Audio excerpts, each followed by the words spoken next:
अगर आपको कोई बोले 1 करोड़ रुपए में रणवीर भाई Not interested 2 crore in cash. right now. Yeah, right now. दोस्तों, हम में से बहुत सारे लोग अभी भी नहीं जानते हैं कि रणवीर अलाहाबादिया ने समय रैना के शो में ऐसा क्या कहा जिसकी वजह से इतना बवाल मच गया और कंट्रोवर्सी हो गई है। यहाँ तक कि उन्हें लाइव शो में आकर माफी भी मांगना पड़ा और उनके ऊपर एफआईआर भी दर्ज हो गई है। Would you rather watch your parents have every day for the rest of your life? वही दोस्तों, ऐसे कंटेंट को हमारे समाज का, परिवार का और बड़ों का एक जोरदार तमाचा पड़ना चाहिए। भले ही हमारे संविधान ने हमें बोलने का अधिकार दिया है, लेकिन इसका मतलब ये नहीं है कि हम अश्लीलता पे उतर जाएंगे और कुछ भी माँ बहन की गाली देंगे और बक करेंगे। वही दोस्तों, कॉमेडी के नाम पे ये लोग इतनी ज्यादा अश्लीलता पे उतर गए कि आप सोच भी नहीं सकते हैं। वही ये लोग कभी प्राइवेट पार्ट की बात करते हैं तो कभी माता पिता के अवैध संबंध के बारे में बातें करते हैं। यहाँ तक कि अगर आपके पास पैसे है तो आप ये भी कह सकते हो कि 2 करोड़ रुपए है मेरे पास, आके ले। वही दोस्तों, पूरे शो में स्टार्टिंग से लेके एंड तक खाली माँ बहन की गालियां ही दी जा रही है, कभी सेक्सुअली बातें की जा रही है। वही दोस्तों, ऐसे कंटेंट को ये लोग कॉमेडी बताते हैं। या तो ये लोग पूरी तरह से पागल है या तो फिर इनके पास दिमाग ही नहीं है। और वैसे भी इनकी परवरिश के भी सवाल उठ रहे हैं। वही दोस्तों, एक पॉडकास्ट में रणवीर जी की माता जी ने कहा था कि मैंने अपने बच्चे को बहुत ही ज्यादा अच्छे संस्कार दिए हैं, उसकी अच्छे से परवरिश की है। तो मेरा उनसे एक सवाल है कि अब उनकी ये परवरिश कहाँ गई, उनके ये संस्कार कहाँ गए? आखिरकार कैसे कोई एक बच्चा अपने माता पिता से ये सवाल पूछ सकता है? आखिरकार सोच भी कैसे सकता है? वही दोस्तों, मुझे उनकी माताजी से ये भी सवाल है कि जब आपका बेटा ऐसे वीडियो बना रहा था, भद्दी भद्दे कमेंट कर रहा था, माँ बहन की गाली दे रहा था, तब आपको उससे पूछने नहीं हुआ कि आप ऐसे वीडियो कैसे बना रहे हो? वही दोस्तों, ऐसा नहीं है कि इस शो में इससे पहले भद्दे कमेंट और भद्दी बातें और माँ बहन की गाली ना दी गई हो। बहुत सारे कंटेंट क्रिएटर आए जिन्होंने गंदी गंदी बातें की, शायद से उन्हें इसीलिए बुलाया गया था।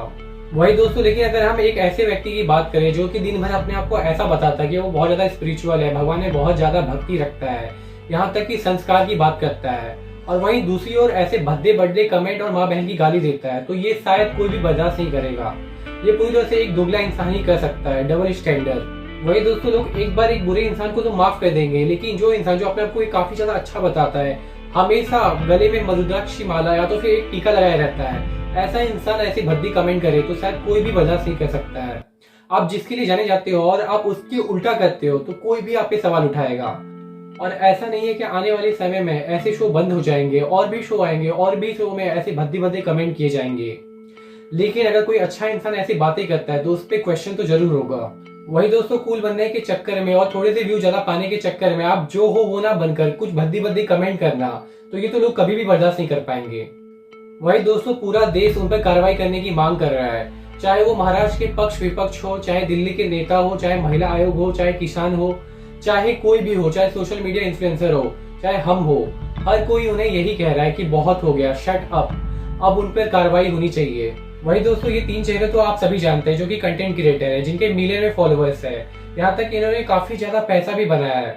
वही आज ये तीनों एक साथ बदनाम है। वही तीनों के बारे में एक एक करके जानेंगे। वही दोस्तों, सबसे पहले हम बात करेंगे रणवीर इलाहाबादिया। वही अपनी हरकतों की वजह से आज सोशल मीडिया पर अश्लील इलाहाबादिया या तो फिर वल्गर इलाहाबादिया के नाम से जाने आ रहे हैं। वही दोस्तों, जहाँ पर ये सोशल मीडिया पर ऐसा दिखाते हैं कि ये बहुत ज्यादा शालीन व्यक्ति है, सनातन धर्म में विश्वास रखते हैं और हर दिन योगा करते हैं और बड़े बड़े लोगों के साथ पॉडकास्ट करते हैं, और यहाँ तक कि नरेंद्र मोदी जी ने भी इनकी काफी ज्यादा तारीफ की है। वही आज नरेंद्र मोदी भी अपने आप को रिग्रेट कर रहे होंगे कि मैंने किस बंदे की तारीफ कर दी। वही दोस्तों, इन लोगों ने कभी भी ये नहीं सोचा होगा कि इस शालीन चेहरे के पीछे एक बहरूपिया छुपा हुआ है, जो कि घिनौना, घटिया और बेशरम सोच का रखने वाला है, जिसने सारी हदें पार करके रख दी है। वही दोस्तों, ये घिनौना आदमी एक कंटेस्टेंट से ये पूछता है कि क्या आपने अपने माता पिता को सेक्स करते हुए देखा है, और इतना ही नहीं, इसके बाद भी ये रुकता नहीं है। उसके बाद ये पूछता है कि क्या आप उनके साथ करना चाहेंगे। वही ऐसी घटिया सोच रखने वाला सबके सामने ऐसे खुले आम बोलता है, बिना डरे हुए, और वही वहाँ के जो लोग होते हैं वो भी खिखी करके हंस रहे होते हैं। जरा सोचिए, जो छोटे बच्चे हैं जब वो ये शो देखेंगे तो उन्हें क्या सीखने को मिलेगा, वो कौन से संस्कार अपने अंदर लाएंगे।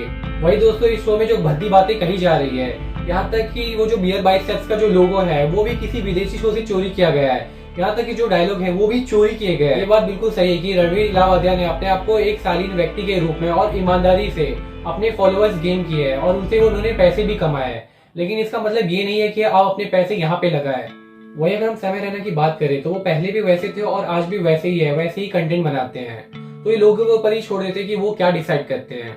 वही दूसरी ओर अगर हम इनकी बात करें तो वो एक तरफ तो ये दिखाते हैं कि वो बहुत ही ज्यादा साधु संत है और वो एक भगवा चोला पहने हुए हैं, और दूसरी ओर ऐसे भद्दी भरी बातें करते हैं।